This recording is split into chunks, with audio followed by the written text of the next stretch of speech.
안녕하세요. 사연을 시작하기에 앞서 구독과 좋아요 부탁드려요. 감사합니다. 사연 시작해 볼게요. 저희 집은 언제나 웃음소리가 가득했어요. 적어도 제가 15살이 되기 전까지는요. 아버지는 중소기업을 운영하셨고 어머니는 그 회사 경리로 일하셨죠. 우리 가족은 부족함 없이 살았어요. 좋은 동네에 아파트도 있었고 주말마다 가족 여행도 다녔으니까요. 그때는 제가 얼마나 행복한 환경에서 자라고 있는지 몰랐어요. 하지만 제가 고등학교 1학년이 되던 해 아버지의 회사가 부도를 맞았어요. 외환위기가 한창이던 시절이었죠. 하루아침에 모든 것이 바뀌었어요. 아파트는 경매로 넘어갔고 우리 가족은 변두리 지역의 작은 월세집으로 이사를 했어요. 내가 왜 그렇게 자만했던 걸까? 이제 지인들 얼굴도 볼 면목이 없구나. 어머니는 밤마다 조용히 눈물을 훔치셨어요. 아버지는 말수가 줄어들었고 예전보다 술을 많이 드셨죠. 저는 갑자기 변한 환경에 적응하느라 힘들었지만 부모님의 달라진 모습이 더 마음 아팠어요. 특히 어머니는 예전의 활기찬 모습은 온데간데 없이 늘 한숨만 쉬셨죠. 지연아, 너는 나중에 좋은 사람 만나서 안정된 삶을 살았으면 좋겠구나. 엄마처럼 고생하지 않기를 바란다. 어머니의 말씀이 제 귓가에 맴돌았어요. 하지만 인연이란 참 예측할 수 없는 것인지 대학교 3학년 때 만난 남편은 결코 부유한 집안 출신이 아니었어요. 대학원생이었던 그는 학비와 생활비를 아르바이트로 충당하고 있었죠. 하지만 그의 진실된 마음과 따뜻함에 저는 서서히 이끌렸어요. 엄마, 제가 만나는 사람이 있어요. 정말 좋은 사람이에요. 어머니의 표정이 순간 굳어졌죠. 지연아, 그 사람 형편은 어떠니? 너까지 고생할까 걱정이 되는구나. 결국 부모님의 걱정에도 불구하고 저희는 서로를 믿고 결혼을 결심했어요. 결혼식은 소박하게 치렀고 신혼집도 서울 외곽의 반지하 투룸이었죠. 남편은 박사 과정을 마치고 연구소에 취직했지만 급여는 그리 많지 않았어요. 저도 회사에 다니며 맞벌이를 했지만 생활은 늘 빠듯했어요. 결혼한 지 3년이 되던 해 저희에게 소연이가 찾아왔어요. 예쁜 딸아이였죠. 행복했지만 경제적으로는 더 어려워졌어요. 아이를 키우는데 드는 비용이 만만치 않았거든요. 친정에도 시댁에도 제대로 된 용돈 한 번 드리지 못했어요. 명절 때마다 어머니는 걱정스러운 눈빛으로 바라보았죠. 그럴 때마다 남편은 조용히 어깨가 처져 돌아오곤 했어요. 저는 남편의 손을 꼭 잡아주었지만 그의 마음속 부담감을 완전히 덜어줄 수는 없었어요. 남편은 항상 긍정적으로 말했지만 그의 눈빛에는 책임감과 미안함이 묻어 있었어요. 저는 그런 남편이 너무 사랑스러웠고 우리가 함께 만들어가는 이 소소한 행복에 감사했어요. 그러던 어느 날 퇴근 후 저녁 식사를 마친 뒤 남편이 조심스럽게 제안을 했어요. 지연아, 장인어른 장모님 집 상황이 많이 안 좋으신 것 같은데 우리가 한번 도와드리면 어떨까? 저는 놀라서 남편을 바라봤어요. 여보, 그 마음은 고맙지만 우리 형편도 빠듯한데 어떻게 그런 생각을 했어? 남편은 잠시 망설이더니 조용히 말했어요. 사실 어머님께서 우리를 도와주시기로 하셨어. 알고 보니 시어머니께서 저희 가족이 어렵게 사는 모습을 보시고 마음 아파하셨대요. 그래서 당신이 살던 집을 작은 집으로 옮기시고 남은 돈과 가지고 계시던 땅을 팔아서 저희에게 주셨다는 거예요. 시어머님이 그런 결정을 하셨다고? 근데 그 돈으로 우리 집이 아니라 친정 부모님 집을 마련해 드린다는 건 솔직히 처음에는 이해가 안 됐어요. 시어머니께서 주신 돈으로 친정 부모님 집을 마련해 드리는 건 시어머님 입장에서는 좋지 않을 수 있겠다고 생각했거든요. 어머님께 말씀드렸어. 어떻게 사용하든 우리 판단에 맡기신대. 지연아, 내 부모님도 우리 가족이잖아. 그리고 나도 장인어른 장모님께 뭔가 도움이 되고 싶었어. 남편의 말에 가슴속에서 뭉클한 감동이 밀려왔어요. 저는 얼마나 복 받은 사람인지 그제야 깨달았죠. 부모님께 더 잘해드리지 못한 미안함과 이런 따뜻한 마음을 가진 남편과 시어머니에 대한 감사함이 한꺼번에 밀려왔어요. 시어머니께 직접 감사 인사를 드리러 갔을 때 시어머니는 오히려 제 손을 잡고 웃으셨어요. 지연아, 내가 도울 수 있어서 오히려 기쁘단다. 내 부모님도 내 가족이야.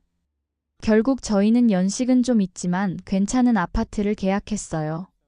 같은 단지에 저희가 살 집도 함께 알아봤죠. 새 집이면 좋았겠지만 무리한 대출은 또 다른 부담이 될 것 같아 현실적인 선택을 했어요. 도배와 장판을 새로 하고 아버지 칠순생신에 깜짝 선물로 계약서를 드리기로 했어요. 아버지의 칠순생신날은 살랑살랑 봄바람이 부는 토요일이었어요. 시어머니께서도 함께 하시기로 했는데 잔치를 따로 하는 건 아니고 집에서 소소하게 하는 거라 처음에는 어색할까 걱정했지만 의외로 어머니와 시어머니는 서로 잘 통했어요. 두 분은 주방에서 함께 음식을 준비하며 육아와 살림 이야기로 금세 친해지셨죠. 소연이는 할아버지께 드릴 그림을 완성하고는 두 할머니 사이를 오가며 행복해했어요. 그런 모습을 보면서 저는 마음이 따뜻해졌어요. 정성스럽게 준비한 식사를 마치고 케이크에 촛불을 끄는 의식까지 끝낸 후 남편이 조심스럽게 봉투를 꺼내 아버지께 건넸어요. 봉투는 평범한 흰색이었고 겉으로 보기에는 특별할 것 없었죠. 하지만 그 안에 담긴 것은 우리 가족의 삶을 바꿀 선물이었어요. 아버님 생신 축하드립니다. 작은 선물이지만 받아주세요. 남편의 목소리에는 설렘과 긴장이 섞여 있었어요. 그때 어머니께서 봉투를 흘깃 보시더니 장난스럽게 웃으며 농담처럼 말씀하셨어요. 꼴랑 5만 원 낼 거면서 밥은 잘도 처먹네, 우리 사위. 그냥 넣어도 얼마나 되는지는 모르지만 우린 마음만 받을게. 그걸로 우리 소연이 옷 한 벌이나 더 사주게. 방 안에 있던 모든 사람들이 웃음을 터뜨렸지만 순간 남편의 얼굴에 그늘이 졌어요. 농담이라는 것을 알면서도 그동안 쌓였던 모든 상처가 한꺼번에 밀려오는 듯했죠. 시어머니는 조용히 아들의 손을 잡아주셨고 저는 남편의 눈빛이 마음 아프게 느껴져 급히 말했어요. 아빠, 봉투 안 열어보실 거예요?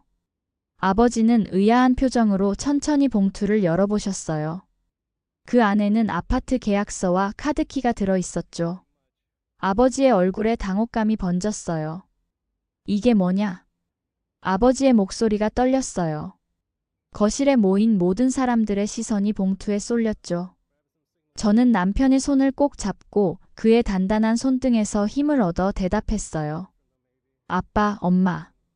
이 사람이 아빠, 엄마 집 옮겨드리자고 계약했어요. 다음 주부터 이사하실 수 있어요. 우리도 같은 아파트로 이사 갈 거고요. 순간 거실이 완전히 조용해졌어요. 시간이 멈춘 것 같았죠. 어머니의 눈에서 굵은 눈물이 흘러내렸고 아버지는 믿을 수 없다는 표정으로 계약서를 내려다보셨어요. 시어머니의 얼굴에는 따뜻한 미소가 번졌고 그 미소에서 저는 시어머니의 마음이 얼마나 넓은지를 다시 한번 느낄 수 있었어요. 그때 소연이가 뛰어와 기쁨에 찬 목소리로 외쳤어요. 할머니, 할아버지. 우리 이제 같은 아파트에 살아요. 매일 볼 수 있어요. 할아버지 방도 제가 꾸며드릴 거예요. 소연이의 순수한 말에 방 안의 어색함이 녹아내렸어요. 어머니는 갑자기 자리에서 일어나 남편에게 달려와 안겼어요. 어머니의 어깨가 흐느낌으로 떨렸죠. 아이고, 우리 사위가 이렇게까지 생각해주는지 몰랐네. 우리가 부모라고 해준 것도 없는데.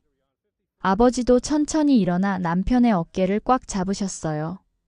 평생 감정 표현이 서툴렀던 아버지의 눈가에도 눈물이 맺혔죠. 고맙다. 정말 고맙다. 이런 선물을 받을 자격이 있는지. 시어머니는 조용히 다가와 어머니의 손을 잡아주셨어요. 우리 이제 한 가족이에요. 서로 의지하며 살아요. 그날 밤 온 집안은 발칵 뒤집혔어요. 하지만 그건 분노나 슬픔 때문이 아니라 너무나 큰 기쁨과 감사함이 폭포수처럼 쏟아져 내렸기 때문이었죠. 어머니는 계속해서 미안하다며 남편의 손을 잡고 우셨고 아버지는 남편과 마주 앉아 소주잔을 기울이셨어요. 시어머니는 미소를 지으며 저와 함께 그 모습을 지켜보았죠. 어머니 정말 괜찮으신 거예요? 어머니 돈으로 친정 부모님 집을 마련해 드리는 게. 저는 다시 한번 조심스럽게 여쭤봤어요. 시어머니는 제 손을 따뜻하게 감싸 주시며 말씀하셨어요. 지연아, 돈은 쓰기 나름이야. 우리 아들이 행복하고 너희 가족이 화목하게 지낸다면 그게 나에게는 가장 큰 기쁨이란다. 내가 늙어 혼자 되면 너희가 돌봐줄 거잖니? 시어머니의 말씀에 제 눈에서 눈물이 흘렀어요.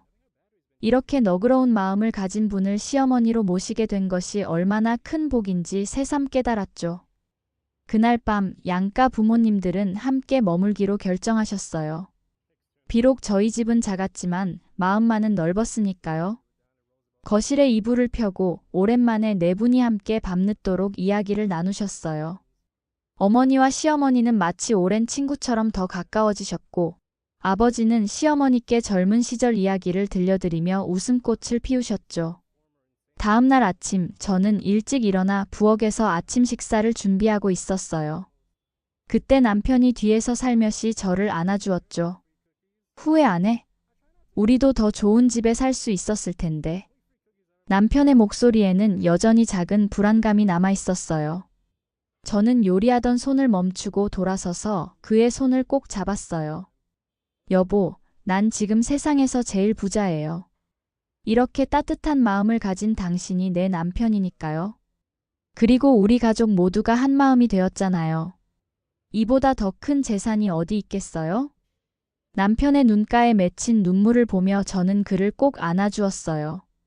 우리의 작은 부엌에서 나눈 그 포옹은 어떤 호화로운 저택보다 더 따뜻했죠. 이사는 순조롭게 진행되었어요. 아파트는 비록 오래된 건물이었지만 햇볕이 잘 들어오고 전망도 좋았어요. 무엇보다 부모님의 얼굴에 핀 행복한 미소가 저희에게는 가장 큰 보상이었죠. 부모님은 20년 만에 다시 자신의 이름으로 된 집을 갖게 되셨어요. 이사 첫날, 아버지는 베란다에 나가 깊은 숨을 들이쉬시더니 먼 산을 바라보며 조용히 눈물을 훔치셨어요. 그날 이후로 어머니는 더 이상 신세 한탄을 하지 않으셨어요. 오히려 이웃들에게 당당하게 사위 자랑을 하셨죠. 아버지는 오랜만에 웃음을 되찾으셨고 아파트 경로당에서 바둑 동호회까지 만드셨어요. 소연이는 할머니 할아버지와 매일 놀 수 있어서 너무 행복해했고요. 시어머니는 처음에는 한 달에 한 번 정도 오셨는데 점점 방문 횟수가 늘어나 결국 3달에 한 번씩은 저희와 함께 지내시게 되었어요. 어머니와 시어머니가 함께 김치를 담그고 아버지와 남편이 함께 등산을 다니는 모습은 저에게 말로 표현할 수 없는 행복을 안겨주었죠. 가난이 저희를 괴롭혔지만 그 가난이 오히려 저희에게 더 소중한 것을 알게 해주었어요. 돈보다 더 값진 것이 있다는 걸, 그리고 그것이 바로 가족의 사랑과 믿음, 그리고 서로를 향한 진심이라는 걸요. 세월은 흘러갔지만 그날의 기억은 우리 가족의 마음속에 깊이 각인되었어요. 이사를 마치고 나서 우리의 일상은 완전히 달라졌어요. 같은 아파트 단지에 살게 된 덕분에 부모님과 저희 가족은 매일 같이 만날 수 있게 되었죠. 소연이는 학교에서 돌아오면 할아버지, 할머니 집으로 달려가 숙제를 하고 주말에는 시어머니께서도 오셔서 온 가족이 함께 식사를 하는 일이 잦아졌어요. 어머니와 시어머니는 특히 더 가까워져서 함께 요리교실에 다니기 시작했고 때로는 둘이서 여행을 떠나기도 했어요. 처음에는 상상도 할 수 없었던 모습이었죠. 아버지도 은퇴 후 취미로 시작한 정원 가꾸기를 시아버지께 전수해 주셨어요. 비록 시아버지는 오래전에 돌아가셨지만 아버지께서 그 빈자리를 채워주시는 것 같았어요. 가끔 어머니는 그날을 회상하시며 깊은 한숨을 내쉬곤 해요. 내가 얼마나 바보 같았는지 몰라. 꼴랑 5만 원이라고 말한 게 평생 부끄러워. 그 말이 사위를 얼마나 서운하게 했는지. 그럴 때면 시어머니께서 어머니의 어깨를 토닥이며 위로해 주세요. 괜찮아요, 언니. 우리 애들이 행복하게 살고 있잖아요. 그게 중요한 거지. 두 어머니 사이에 피어난 이 특별한 우정은 우리 가족에게 있어 또 하나의 선물이 되었어요. 그들은 서로를 언니, 동생이라 부르며 실제 자매처럼 가까워졌고 이런 모습은 저희 부부에게도 큰 위안이 되었죠. 남편은 처음보다 더 열심히 일했고 연구 성과를 인정받아 승진도 했어요. 저도 육아와 일을 병행하며 바쁜 나날을 보냈지만 양가 부모님들의 따뜻한 지원 덕분에 큰 어려움 없이 지낼 수 있었어요. 가끔은 인생에서 가장 아름다운 순간들이 예상치 못한 곳에서 찾아오는 것 같아요. 그리고 그 순간들은 종종 눈물과 웃음이 뒤섞인 채로 찾아오죠. 아버지의 칠순생신에 있었던 일처럼요. 그날은 우리 가족 모두에게 새로운 시작이었어요. 더 따뜻하고 더 단단한 가족으로 거듭나는 시작이었죠. 지금도 가끔 창밖을 바라보며 생각해요. 우리가 만약 그날 그 봉투를 건네지 않았다면 어땠을까? 시어머니의 그 너그러운 마음과 남편의 용기, 그리고 우리 가족의 화해가 없었다면 지금 우리는 어디에 있을까? 아마도 여전히 서로의 상처를 감춘 채 겉도는 관계를 유지하고 있었을지도 모르겠어요. 요즘 저는 직장 동료들에게 종종 이야기해요. 진정한 부자는 통장에 돈이 많은 사람이 아니라 마음속에 사랑이 가득한 사람이라고요. 그렇게 말하면 대부분은 웃으며 현실적이지 않다고 말하지만 저는 알아요. 우리 가족이 경험한 이 특별한 행복을 말이죠. 그리고 결국 행복은 거창한 것이 아니라 함께 웃고 울 수 있는 사람들과의 소소한 일상 속에 있는 것 같아요. 우리 가족이 함께 깨달은 소중한 진리죠. 때로는 가장 아픈 상처가 가장 아름다운 치유의 시작점이 될 수 있다는 것을요. 제 긴 이야기를 끝까지 들어주셔서 감사합니다. 구독과 좋아요, 알림 설정까지 잊지 마세요.